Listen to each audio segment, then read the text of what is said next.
Hey CDA, and welcome back to my Satisfactory 1.0 Masterclass. In each episode I'll give you one specific goal to work towards that you should ideally be able to complete in 1 or 2 sessions. Now, I don't know about you, but I'm getting really tired at looking at the top right of my screen and seeing no progress happening there, so let's work on that this episode. In order for this episode to actually work like I wanted to, we're going to need everything that is now on this train. So we need the additional plastic, we need the copper sheets, and we need the circuit boards. So all the hard work from the previous couple of episodes is going to be paying off now.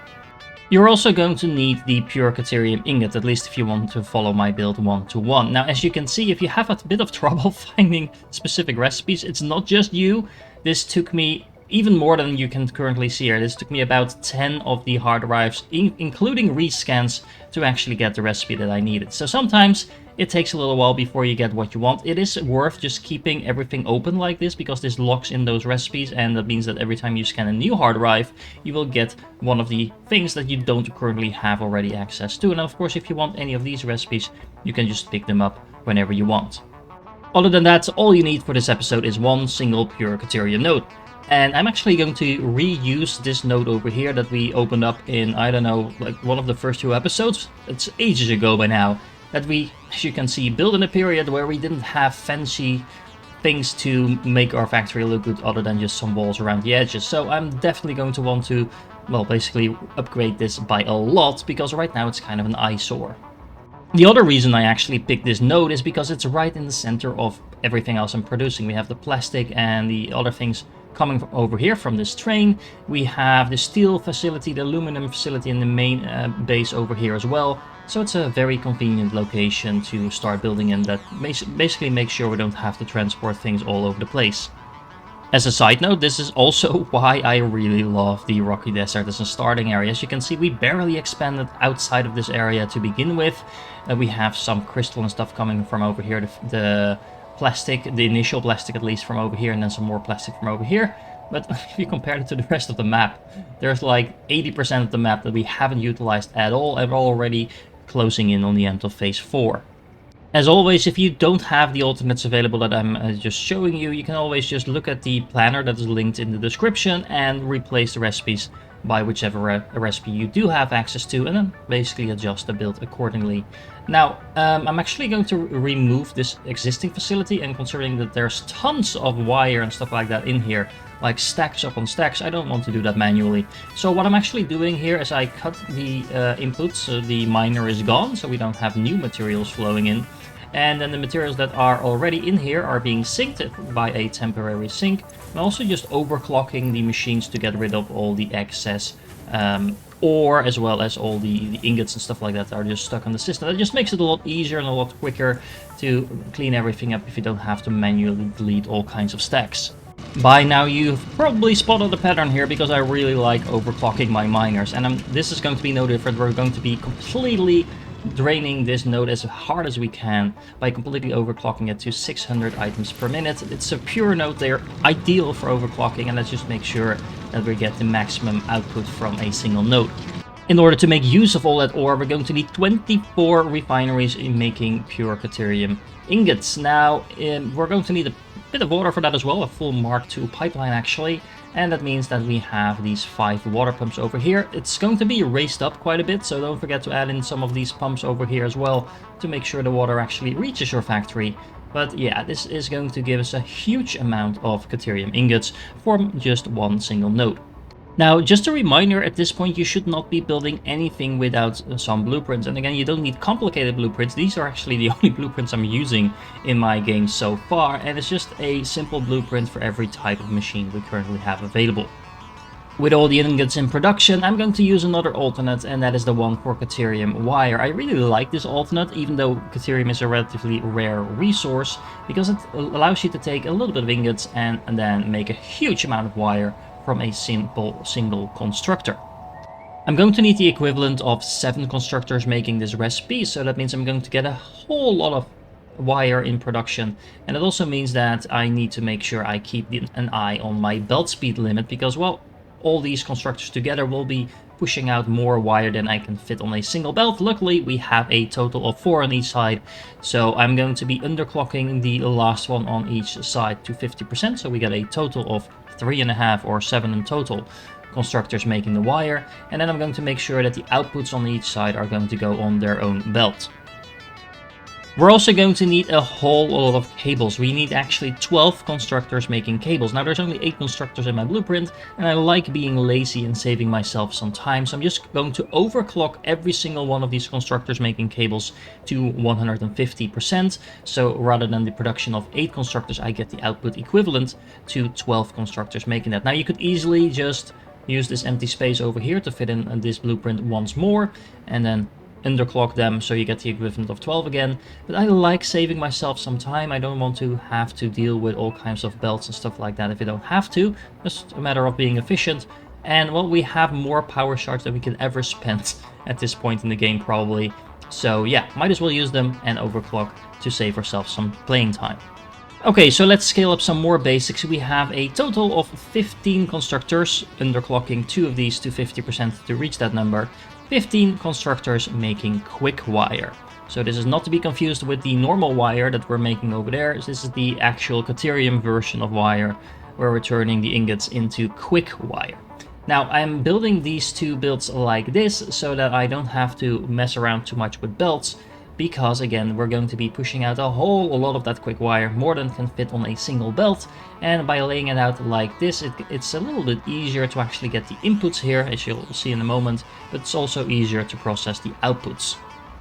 As a side note, this is also how I actually develop my factories or plan them out. So I look first at what do I want to produce in this specific factory, then I keep an eye on how much stuff is actually going to be on the belts, and I try to limit it to whatever throughput fits on my maximum level belt at that point in time. You can't always keep to those limits, especially if you have things like wire or for example screws, but generally speaking, if you make sure your in and outputs are, well, optimized in such a way that you don't break your belt limit, you're going to save yourself a lot of headaches along the way. On top of that, I try to order the buildings in the same way I'm going to be using them to feed into each other, so you don't have belts crisscrossing across your entire factory. And on top of that, you could also kind of look at how you place your blueprints in terms of where the in and outputs are, so that you don't have to double back things like the belts, because you're having the outputs be coming out over here, for example, while you need the inputs over there again, or something like that. So it's just putting a little bit of thought behind how you place your blueprints and how you structure your base goes a long way to making it look nice and clean. Similarly, my decision to either overclock or underclock usually kind of depends mostly on the layout of my factory as well. For example, in this case, we're going to need 3.2 manufacturers making high-speed connectors, which by the way is a new item. Yay, progress! But those 3.2 you could either achieve by using the blueprint that makes 2 manufacturers and then just overclocking them, or building 4 of them and then underclocking each of them to 80%, so you get 3.2 as well. Now, I went with that last option, so I have 4 manufacturers underclocked to 80% to get the 3.2 that we need. Mostly because, well, it nicely fits into this area of my factory. I could have built 2 and then just overclocked them. That would actually require a bit more power, so usually I do lean towards underclocking because it actually saves power rather than costs you extra power. But in this case, the main reason I went for this route was just because, look at this, the nice and square layout we get in my factory because of that. Making sure all your blueprints have the same size also goes a very long way for them to nicely stick together. So all my blueprints right now are 5x5 using the Mark II blueprint designer, and as you can see, this makes them fit together seamlessly. Okay, so this episode is kind of turning into a mini tutorial for building your base, but anyway, let's move on with the actual build. So, I need some AI limiters, and actually I only need 2 of these assemblers making AI limiters, so I'm just going to build my standard blueprint, saving myself some time, not having to fiddle around with removing facilities or anything like that, and then underclock all of them to 25%, so I get a total equivalent of 2 assemblers making the AI limiters. Don't worry about actually hooking everything up to each other yet. We're going to do that once we're done with this build, so you can get it right the first time, and also you don't have to fiddle around with belts too much until you're actually done and ready to connect everything up. That said, I did intentionally put these assemblers over here to kind of keep my base sort of symmetric. I know it's not completely symmetric because we have different machines on both sides, but other than that, it looks pretty nice and sweet. and it also means that visually when you pass by your factory, it just looks a little bit more clean than when you have everything just mishmashed together. Anyway, sticking with that theme, we're going to need a lot of computers, at least relatively speaking, because computers are super slow to produce. We are going to need a total of 9 manufacturers making those computers. I don't want to actually build 9 of them, so in this case I'm going to overclock the 6 that I can build nicely in a row over here, and then just overclock all of them to 150%, giving me the equivalent of the 9 manufacturers that I need. And you know what is better than computers? Supercomputers. So we're going to be building 4 of those per minute. Now actually the supercomputer recipe is a little bit weird because it produces a very awkward amount per minute, and we actually need 4 of them per minute. So what you can just do is select this, set this to 2, and overclock them by a tiny little bit in order to get the required amount. And then last but not least, we're going to be building 4 assembly director systems per minute. Now, again, I'm just going to use my standard blueprint, and because I need 4 of that per minute, I know that I need 4 divided by 8 is 0.5 per minute for each machine, so I can just underclock them accordingly. So that is actually all the buildings we're going to need. Now let me walk you through how we're going to connect everything up. As I mentioned a little earlier in this episode, you actually have a very easy way to connect all of the ingots up because we have everything that requires the ingots in a nice little row over here, making the wire and the quick wire. So all we need to do is just bring the ingots all from the refineries together. It should fit on a Mark V belt, and then connect them up and split them off along the way. The wire is slightly more complicated because we do actually need a little bit more than half of what we're producing on a single belt. So this is where the Mark V belt over here comes in. I am basically merging the 2 belts together, but I also have a smart splitter over here on one of the sides that is splitting off some of the additional wire that is left over as overflow in order to make sure I can use that elsewhere. We're actually not going to be using the overflow wire in this specific build, but we are going to need that later on for some of the other items we need for phase 4. So for now you can just leave it like this, and then have the majority of the wire feed into the cable factory. The quick wire is actually going to be needed in 2 different places, and even though we are producing it in 2 different places as well, we need most of that to go towards the high-speed connectors and then the remainder to go into the AI limiters, which means we're actually going to need to connect these 2 facilities up and then basically have the overflow going into the AI limiters. In order to make that happen, all you need to do is decide which one of these factories on each side is going to supply the highest demand output factory, so in this case that's the high-speed connectors, and then have a belt splitting off from the other facility, merging together into the first facility, and that means we should be maxing out that belt, and then all the leftover is going to go on the remaining belt, which in this case feeds into the AI limiter. The cable is going to be used to produce the computers as well as the high-speed connectors, but in this case, because everything that we're producing in terms of cables fits on a single belt, all we need to do is just have a splitter and then just split those off. Now that of course means that one side is going to have a little bit too much initially and one side is going to have a little bit too few, but the belt that has too much will back up and then the remaining items will be going on the other belt. So that fixes itself after just a couple of minutes usually. At this point it's time to start bringing in some of the other materials from the previous factory so we can actually make this thing work. So how about a little platform to the side? Now I'm actually not intending to build the train station on top of this platform. I kind of like keeping my trains on the ground floor. But I did want to kind of break up the monotony of having all factories kind of just look the same with pillars and then a flat area and things like that. It doesn't necessarily need to be done this way, but I want to kind of experiment with some different looks. A platform like this allows me, well, some walking space for one, but it also allows me to bring in some of the power lines that fit kind of naturally into the factory like this. And like I said, it also actually kind of looks nice to have this kind of this tiered type of factory with the actual trains on the ground floor. Okay, so back to the previous episode factory where we were bringing in the plastic from the fuel factory over there into this factory to make some sheets and circuit boards as well. We also have more plastic on this train than we need in this facility over here, so we can bring the remainder by making a nicely blended into the terrain track into the Caterium factory that we are currently building over there. Now, as you can see, and I've noticed this before as well, I really like not having my tracks on foundations. It's so nice and flowing to keep them into the terrain like this, and I think this is a very good example of that. And do you need to weave your trains through the tunnels that are across the terrain? Well, no, but it's kind of cool to do, because actually if you do use these tunnels like that, you're not going to be using them for anything else anyway. And if at some point you decide to build a factory on top of here, it's going to look so cool with your trains passing underneath and stuff like that. But if you don't start designing your trains with that from the outset, you're not going to do that later on. So just something to keep in mind when you're building. Also something I need your input on, because honestly I have a little bit of a hard time deciding myself.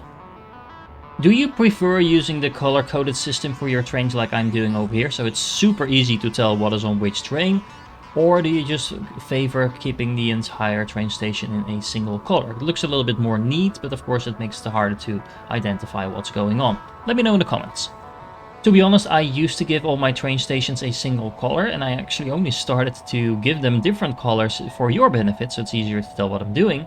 But I actually really like this system, so I think I'm gonna stick with the color system for now myself. Anyway, back to finishing the build. The plastic is going to go in both types of computers, so we are using it both in the supercomputers as well in the production of the normal computers over here. The circuit boards that we are bringing in from the other factory go into the computers as well, but they're also needed in the high-speed connectors in the back over there. The copper sheets go into the AI limiters, and at that point you should have pretty much the entire factory up and running, with the exception of the actual item we want to produce here, which is the assembly director control units. Those we can simply bring in from a belt, because remember, we are just producing them right over there in our initial factory. And this is part of the reason I built this factory over here, so it was easy to bring them in. So all you need to do is extend this little bridge we had going here between our steel mill and the actual main factory, split it off to the side, and have a belt coming in from over there. This hopefully goes without saying, but I'm going to say it anyway just in case you forgot. Make sure you add a dimensional depot for all the new items that we're producing in this facility. So far I haven't automated the AI limiters. We've been building the high-speed connectors for the first time here, as well as supercomputers. So all three of those items should definitely get their own dimensional depot if you haven't built them elsewhere yet. Now, I can hear you guys typing in the comments that things like supercomputers are very slow to produce, and that will drain your intended production in this facility for a little while if you split them off to the dimensional depot. And the answer is yes, you're right. However, you're going to be needing those items elsewhere as well, for example, to unlock some of the technologies, so you're going to have to do that one way or another anyway, so you might as well do it through a dimensional depot so it's completely automated. Something else I probably should note at this point in time is that if you've done the math, you'll actually see that we're overproducing several items in this particular facility. We are actually overproducing AI limiters, we actually are not using all the copper sheets yet. We have an overproduction of computers, AI limiters, cables. In other words, all of the overproduction does have a reason, because we're going to need those to make the other materials for the completion of phase 4. So don't worry about it now, you don't need to stock them up or anything like that, but there is a reason why we're slightly overproducing some things, because I want to avoid having to replicate the same builds over and over again. At the same time, I also don't want to make massive builds that don't have a very clear purpose. I don't want to be producing more than what I need for this particular phase. So I see some people making like large builds, making like a massive iron and copper factories and stuff like that. And well, honestly, there's no problem with that. If that's what you want to do, then that's perfectly fine, of course. But I'd rather have a very purposeful approach to building what I actually need rather than brute forcing it. While we're waiting for the actual factories to start up, it's time to make it look nice, because of course that is very important as well. And I kind of like the thing that I stumbled across here with the actual kind of like lifted walls. The belts that we have feeding into the factory that I intentionally put out on the platform just to have things look different for a change. Actually go nicely underneath the walls that are kind of coming down from the top. Now, if you want to make sure they look like they're actually supported, you can do something like this. Add in another line. Yeah, I actually kind of like that look as well. So you have some support, you have some very elegant solution to having the items go into the factory. Now you don't want to do this with very high items like pipes, because those I think will actually clip the walls, but everything we're putting into the factory over here is kind of nice and flat. So yeah, this is a nice alternative to what we've been doing so far. If you want to speed things up a little bit, don't forget that you can also use your summer loops to overclock the machines by getting free materials or doubling your production. Keep in mind though that this massively increases the power usage of the machine. It's not going to be a problem, you should have plenty of power for that, but just keep it in mind. And you also always want to sloop things at the end of your production chain, because that effectively doubles the production of everything that came before that. I also really like how the overclocked sloops make the assemblers look like. See all that smoke blowing out? This is actually a perfect machine to use those sloops in, because, well, this is a very late game item, and it only takes you 2 summer sloops to double the production coming out of this machine, and it also only relatively is a small increase of power demand. Now, of course, I am currently underclocking this machine, so to make this more efficient, I should probably set this to a higher percentage, so I get more bang for my buck for the summer sloops. Now we have the first item in production for the completion of phase 4. I think it's also logical to kind of replace the location of the actual space elevator, because right now it was sitting over there, and well, we're not producing anything over there that actually goes into the space elevators, so I moved it to the new facility over here. Also made sure that there's an overflow sink over here just in case I need it, some storage units to initially catch some of the production as well, because we do need it for phase 5 as well. None of that is really going to be a big deal, because it's going to take a while for the 500 assembly director control units to be produced, but as you can see, they are flowing in right now, so we are working on that. And with this build completed, I'm going to say something that might sound a little bit weird, but I actually honestly think the hardest part of the game is over. Now, you might be wondering how I can say that when I just completed the first item and we still have 3 of them to go, but honestly, the other ones are going to be relatively straightforward thanks to all the prep work that we've done, and from this point onward we're going to be able to access some technologies that are going to make things a lot easier moving forward as well. I think the next episode will be a pretty clear example of what I mean. Honestly, this facility itself was already starting to feel a lot easier. It only took me like an evening to build this entire thing, including all the links up. So I hope you found it useful as well. I also really like how all the factories are now starting to blend together, with this one being completed. We have 3 of our builds right close together over here, and some of the other builds actually over there as well. Yeah, and it's starting to feel like we're actually making this territory our own, rather than just trying to survive out into the wild.